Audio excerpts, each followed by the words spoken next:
What's going on, y'all? It's your boy BDaMan, BDaMan. I'm back, y'all. I'm back. Uh, as y'all know, life is still life in here and there. Recently celebrated a birthday, not mine, but my lady's. Shout out to my lady.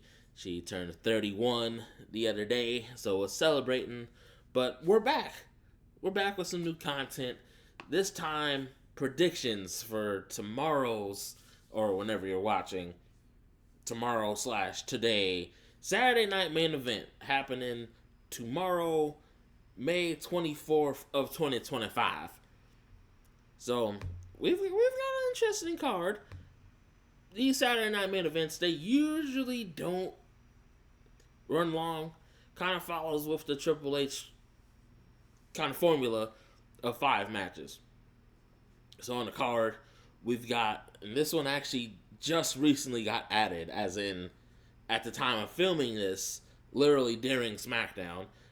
Women's United States Championship, Zelina Vega defending against Chelsea Green. We got steel cage match, Damian Priest against groundskeeper Drew McBitchin Hart. So many nicknames for him. Drew McIntyre, but yes, I say that as I wear his shirt. What can I say? John Cena, the last real champion, 17-time champion, current WWE Undisputed World Champion, against R-Truth, CM Punk, and Sami Zayn. Interesting team here against Seth Rollins and Bron Breakker. And assumably the main event, World Heavyweight Champion Jey Uso, 4 letters, 1 word, yeet, against Logan Paul, which I unfortunately saw coming. But let's get into these predictions, man. Let's get into them. Let me break down the matches, how we got to these, my thoughts, all the good stuff y'all came here for. So, the first newly added match, I'm going to talk about, Zelina Vega versus Chelsea Green. I believe it was almost a month ago now, maybe a little less than that. Zelina Vega finally managed to get the win over Chelsea Green, won a women's U.S. title. Some pleasantries were exchanged, or lack thereof. Some pleasantries were exchanged backstage. Zelina talking some shit. Chelsea had her Secret Service, her crew, her gang, her posse. Not an insane one. Whoop whoop. Alba Fire, Piper Niven. And of course, numbers game. Zelina wasn't really getting anywhere. She finally has some backup with Mi Chin, aka Mia Yim, and B-Fab, which has kind of equaled out the numbers game quite a bit. And Zelina finally won the title. Finally won it. Long time coming. Long time overdue. But as a SmackDown earlier, Zelina Vega ran into Chelsea Green and the Secret Service, and this was after Zelina lost the Women's Money in the Bank qualifier to Charlotte Flair and I almost said Alexa Bliss. Not Alexa Bliss. Charlotte Flair and Julia. There we go. And Chelsea, who was wearing tall-ass heels for no reason. I'm like, I know Chelsea's tall, but why is she towering over Zelina like that? Chelsea pretty much talking more shit.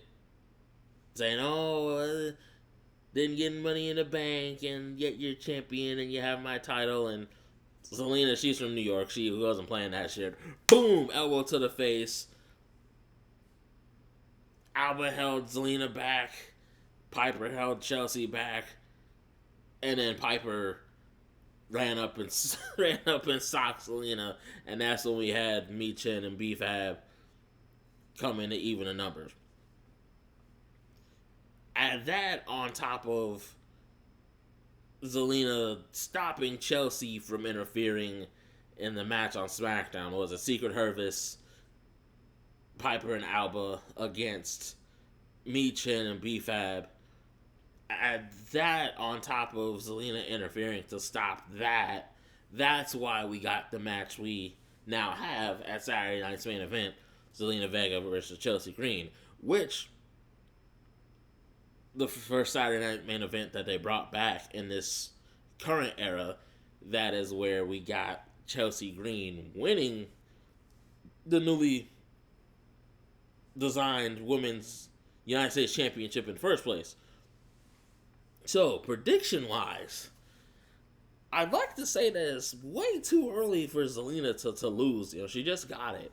And we don't really see too many short reigns in a Triple H era, but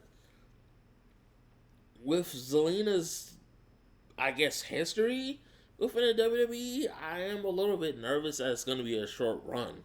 Like, Chelsea has been striking gold with her in-ring work, her comedy, just being down for whatever for the company. I mean, what was it, last year's Money in the Bank, she took that big table spot after Tiffany pushed her. Like, the woman's willing to do anything, man. Like, so it makes me wonder if Chelsea's gonna win it, but I also wonder if not, are we getting Chelsea in the bank? Like, there's a few possibilities they could go. So this match, honestly, I'd probably have to give it to Zelina. I think it's a bit early for Chelsea to get it back, and it just doesn't make any sense to me that Chelsea would get it back so soon. I think going off the pattern that Triple H does, he usually does kind of the pattern we're used to seeing from back in the day. Back in the day, it's more ruthless aggression attitude era. And not even attitude era. Probably more ruthless aggression era, where we saw 2 or 3, maybe even 4 big matches within a feud, and then it's done. So I think we might get one more Zelina Chelsea match, and then we might be done with it. But I'm going with Zelina retaining this one. I cannot see Chelsea getting it back this soon. I mean, again, it's possible. Triple H has done unpredictable things before, but I'm going to go with my heart and my gut. I got Zelina retaining the Women's U.S. Championship. Alright, now we're on to the steel cage. We got Mr. Talk Less Claymore, Drew McIntyre himself against Damian Priest. Now, I did have to catch up on some parts of SmackDown just because I heard from some of the fellas that there was some scrapping going on. There were some blows being thrown. We had Priest and McIntyre added a few times tonight. A few times tonight on SmackDown. What? Drew was getting to the arena, swanging on Priest. Priest was out to make his entrance later on. Drew was swanging, like, they pretty much brawled on SmackDown. Like, spoiler alert, they pretty much brawled on SmackDown. It wasn't too much more than that. And mind you, that's with Drew. I just read this earlier. I'm trying to think if I'm wrong on this instance. Drew can't even fully move his neck right now? Like, it almost makes me wonder, is this steel cage gonna, like, write him off so he can, like, recover? Because I know Triple H is like, hey, man, like, alright, you want to wrestle, cool, but after this, you gotta be on the bench. So, that's one reason why I'm going with Damian Priest. But also, I think both guys really could use a little bit of a reset. Priest moving to SmackDown, Damian Priest moving to SmackDown was a very good decision because on Raw, it was either championship, another feud with Gunther, or more feuds with Judgment Day, which that had been running to the ground. That had been running to the ground so much. So I'm really glad that they, like, figured something out with Priest, because I'm like, they gotta switch it up. So Priest moving to SmackDown was good. Same with Drew McIntyre, to be honest. Like, they both needed it, but I think they both need resets and an end to their feud that's been going on for what? Year and a half, maybe 2 now. So this steel cage is a great move. Again, Triple H being a dude who very old school, uses steel cage matches to end feuds and not to start feuds. Oh yeah, I'm looking at you. I'm looking at you, Vinnie Mac. Yeah, I'm looking at you with your Green Goblin ass skin. Yeah. Anyway, I got Damian Priest winning this match. I think the last Saturday Night's main event was slightly more heel heavy, but I'm also thinking like, well, wait, like usually Saturday Night main event goes to the faces, but also it kind of varies. I don't want to be fully quoted on that. Like, I know it does vary, but I do think that Priest is gonna win, so that way he can move on to more mid-card feuds, maybe even title feuds. Well, I guess not really with Cena as champion, but a deeper feud with Jacob Fatu, maybe a feud with Jeff Cobb, JC Mateo, or as the homie Remy calls him, even though Jeff Cobb is not Samoan Rhino. Again, I am aware that JC Mateo, aka Jeff Cobb, is not Samoan, but my boy Remy called him Samoan Rhino. I was like, what? But anyway, I got Damian Priest winning this one. They killed it with their Sin City Street fight at Mania. They've had banger interactions before. The Fatal 4-Way match at Backlash, they went all out. It's gonna be a banger of a match. I think, I won't say it'll be the sleeper, but it's gonna be up there. It's gonna be fucking up there. It's gonna be up there. Alright. Now this next one. Oh man, this next one. John Cena and R-Truth. Oh boy. Alright, so this one I kind of figured was going to get announced, but I didn't think it was going to be a Saturday Night's main event per se.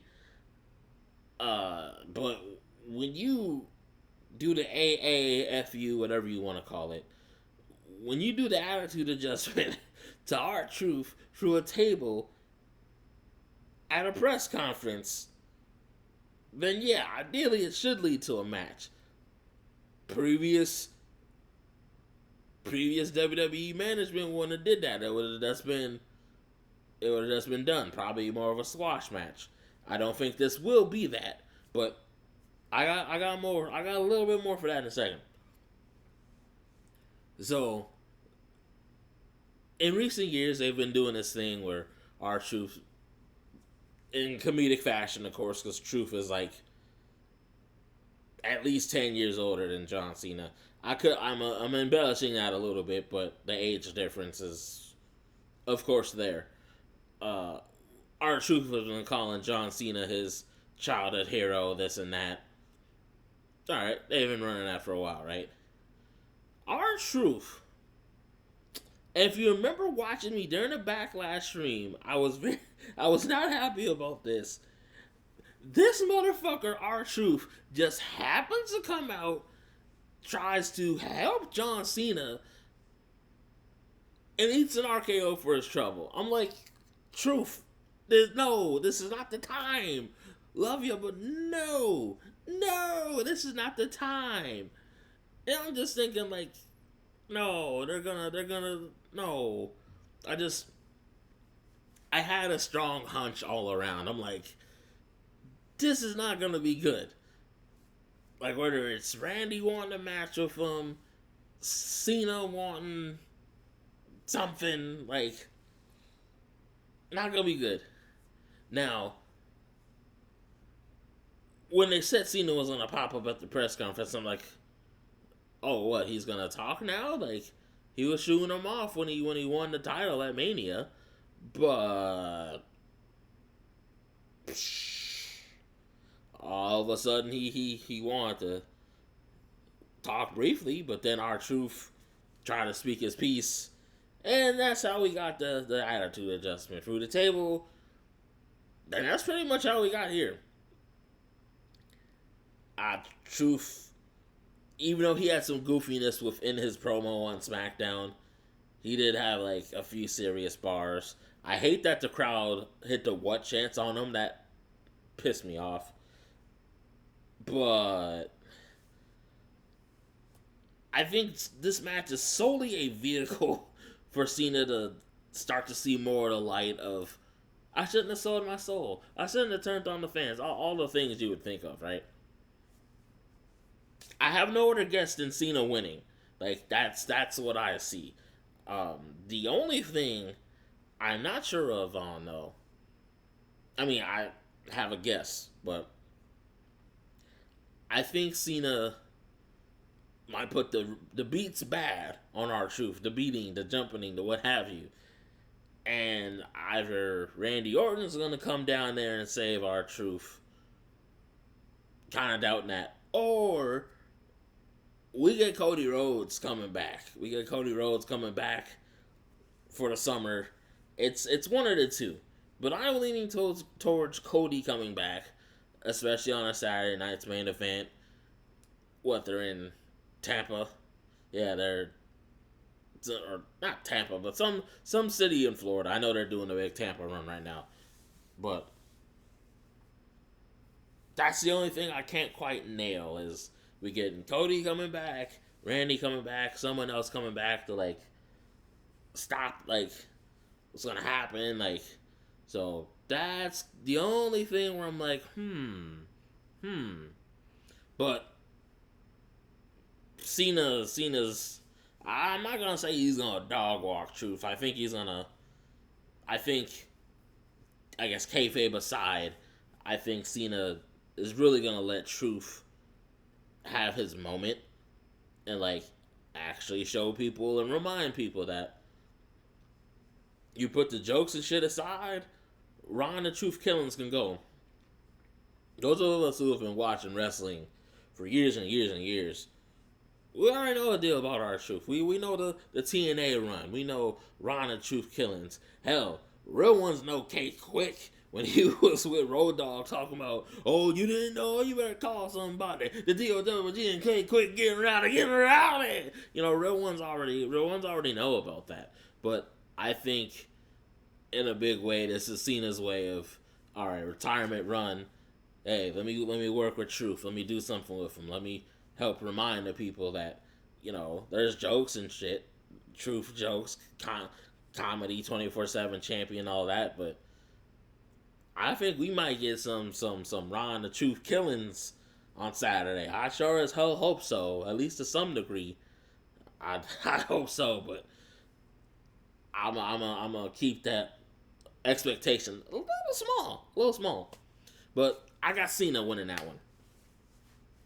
All right, next up, we got CM Punk and Sami Zayn against Seth Rollins and Bron Breakker.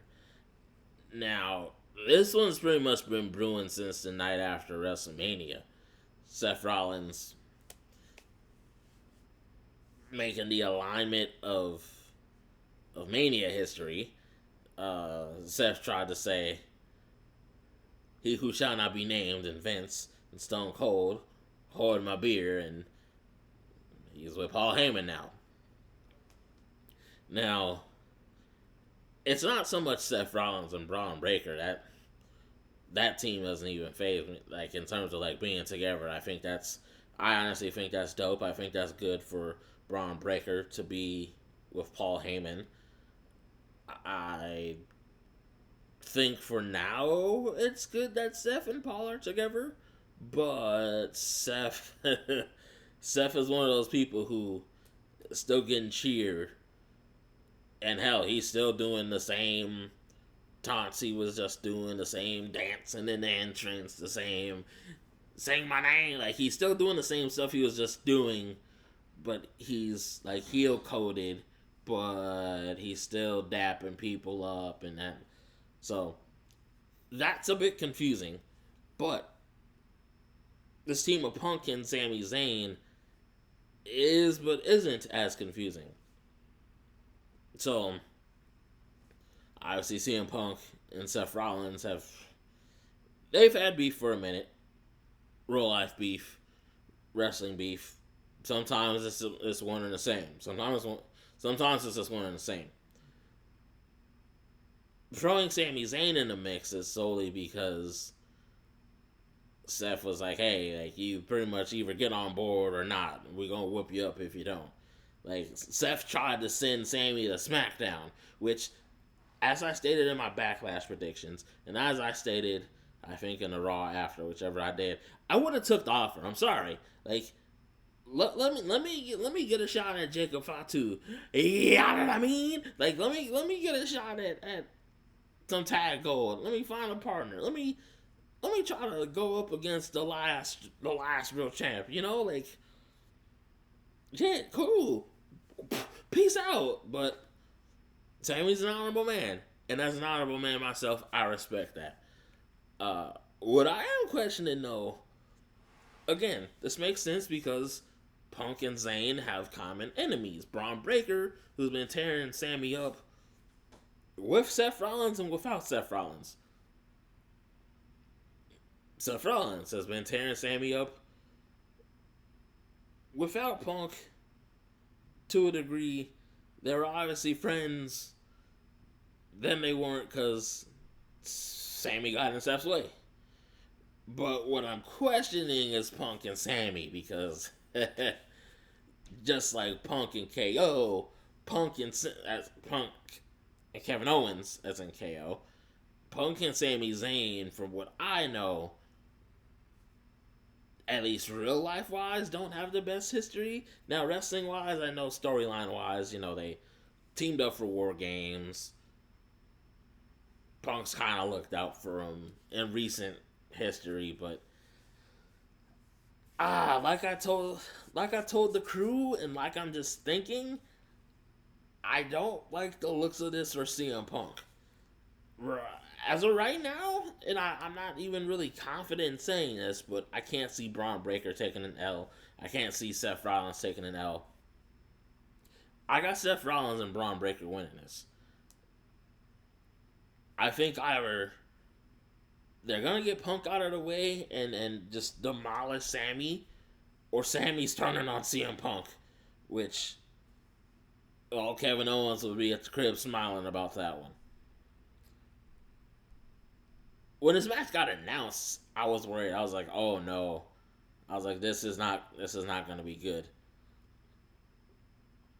I don't know if I see Sami aligning with Seth Rollins and Bron Breakker, but I think he'd rather not trust CM Punk, which I think would have lots of levels of ramifications, possibly screwing Jey Uso out of his title run.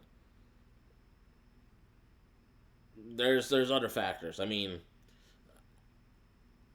I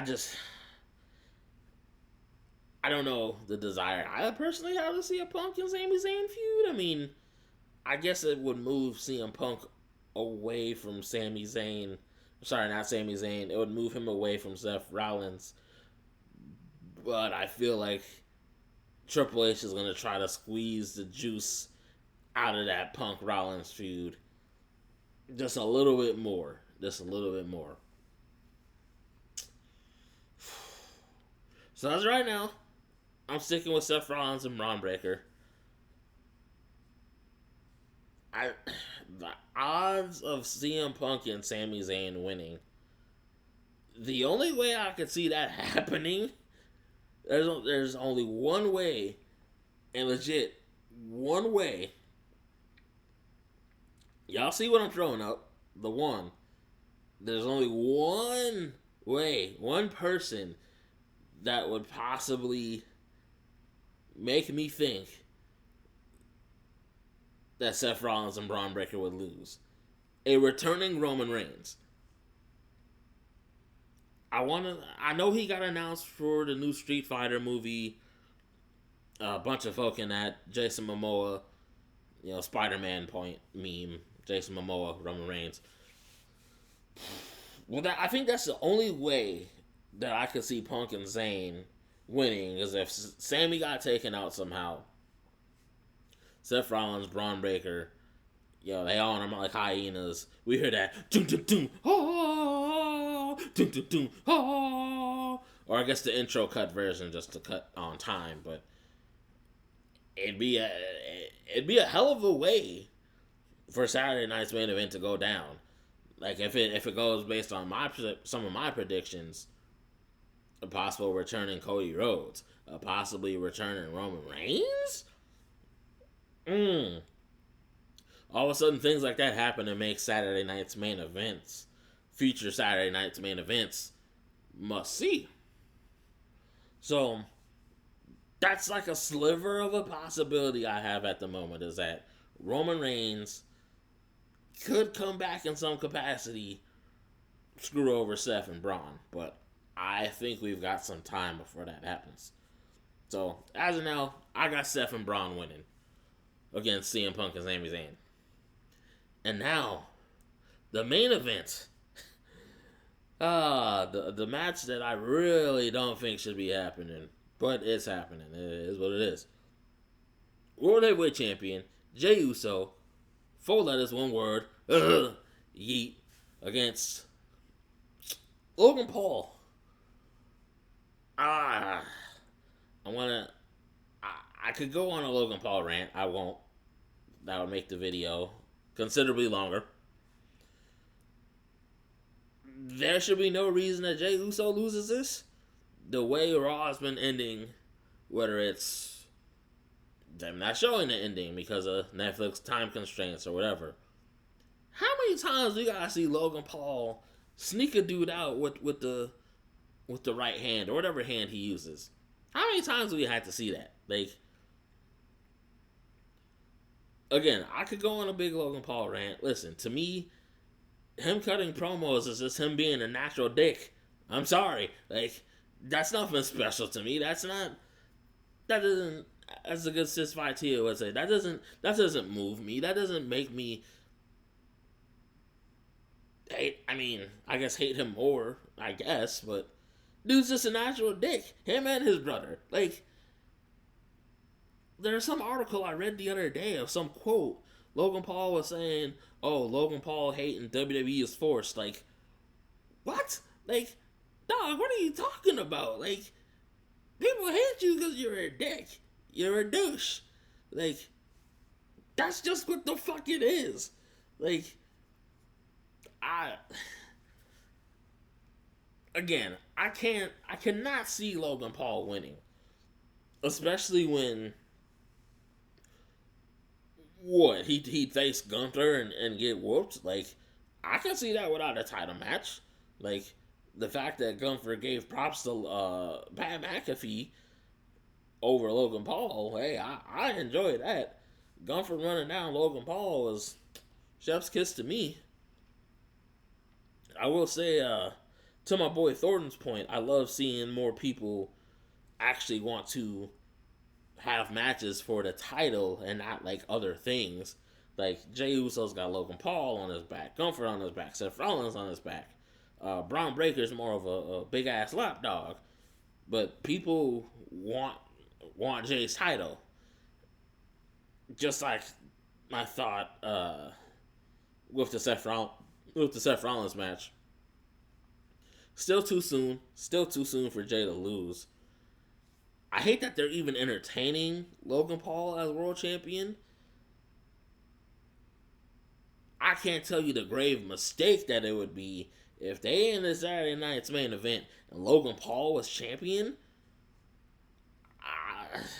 Listen, TKO they're already taking smoke from this WrestleMania move with yanking it from New Orleans and possibly going back to Vegas. Possibly. It's not confirmed, but possibly.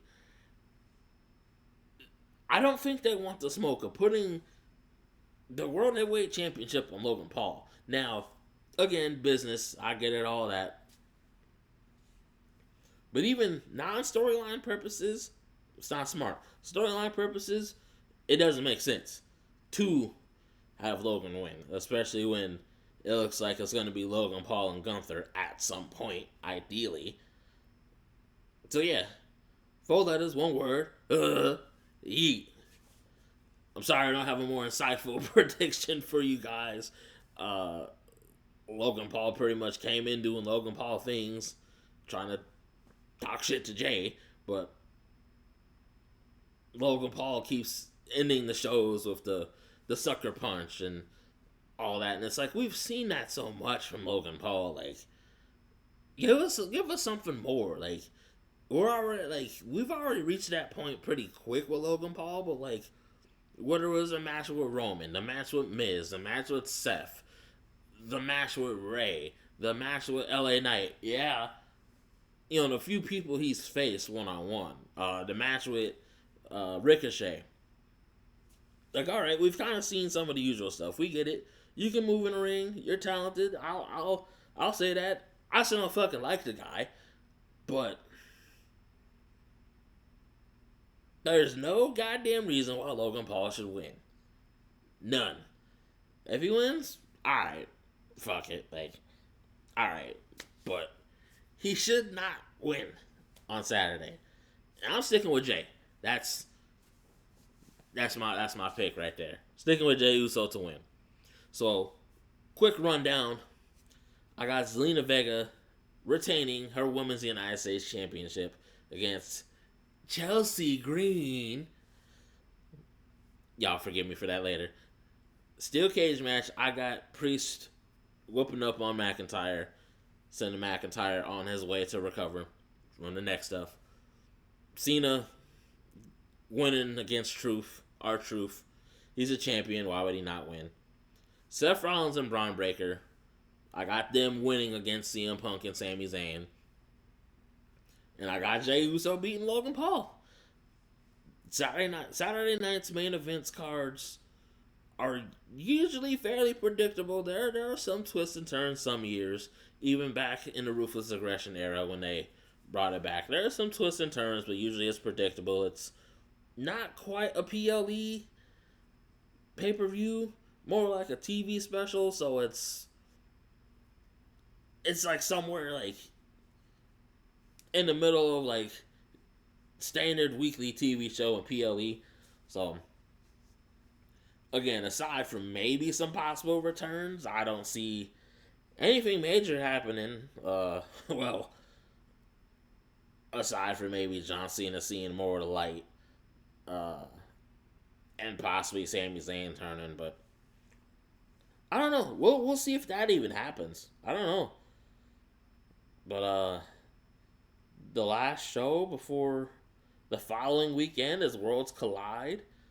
I know they just announced Legado del Fantasma has a match for Worlds Collide. We got Battleground on Sunday. I'll be here for that with y'all. We'll be also doing my predictions for Battleground. I think ideally within my Saturday night's main event live video with you guys. Money in the Bank is next weekend. Crazy that, or not next weekend. Nope, got my weekends mixed up. It's about 2 weeks away, so June 7th, my brother Jabri's birthday. Shout out to the bro Jabri. But yeah, it's coming up on summertime, summer PLEs, summer pay-per-views. Double or Nothing is Sunday, same day as Battleground. If I had a clone, I'd get you guys. I'd do both. I would absolutely do both. But unfortunately, I am not a clone. I'm just one man. But lots of good wrestling coming up in the next few weeks. Very excited. Definitely gonna try to get back at it. Few important things are coming up in life. One I cannot say at this moment. But the other obviously being your boy has a birthday coming up soon. June 11th. Your boy has a B-Day coming up soon. The big 3-3. But yeah, we gonna try to get back at it after this weekend. We'll see where some things lie. We'll see where some things happen, especially with Saturday night's main event and Battleground. That's gonna be exciting. NXT always delivers with the PLEs. Always delivers. But alright, y'all, I'm gonna get up on out of here. Hope you guys enjoyed my predictions, my insights on Saturday night's main event. Should be a good couple hours on NBC tomorrow and also Peacock. I want to say that sometimes the Peacock one is slightly ahead of NBC. We'll see though. I'm gonna do what I do for NXT. Get the antenna adjusted properly. See what I can do. Just because I trust good old antenna TV a little bit more than in internet TV. That's a whole nother topic, though. That's a whole nother topic. But appreciate you guys for checking it out. Whether you're watching it here Friday night, Saturday morning, Saturday before the show, Saturday as the show happens, I appreciate you guys. I appreciate it so much. As always, if you rock with it, if you dig it, man, oh yeah, hit that like button. Hit that like button below. Comment your predictions. Comment your thoughts. Comment what you're thinking about Saturday night's main event. If you dig what I'm saying, share it a little bit. Sharing helps with the algorithm just like likes do. And, hey, come back tomorrow for Saturday night's main event. I'll be here.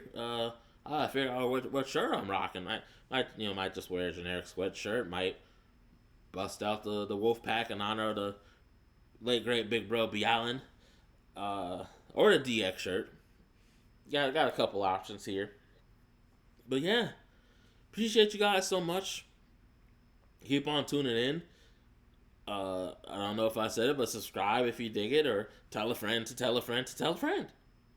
But alright, y'all, it's your boy BDaMan. I'm gonna get up on out of here. Get some grub in my stomach. Appreciate you guys so much, man. Peace.